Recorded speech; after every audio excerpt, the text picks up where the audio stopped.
প্রিয় শ্রোতা মণ্ডলী, আসসালামু আলাইকুম। আজকে আমার যাত্রা মদনপুর থেকে ঢাকাগামী যে হাইওয়ে রাস্তা, এর মধ্যে আমি ঢাকার দিকে মদনপুরের দিকে রওনা দিলাম।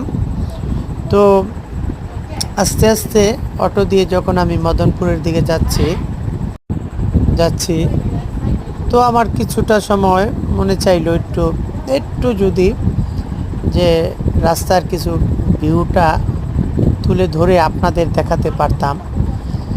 মনে চাইলো এই বিদায় তো একটু ভিডিও করে নিলাম। তো মোটামুটি ভালোই লাগলো, আশা করি আপনাদের থেকেও ভালো লাগবে, এই জন্য দিলাম। তো সবাই ভালো থাকবেন, আশা করি আল্লাহর অশেষ মেহরবানিতে সবার সুস্বাস্থ্য কামনা করে আবার আমি ঢাকার উদ্দেশ্যে রওনা দিলাম। আপনারা দোয়া করবেন, ভালো থাকবেন।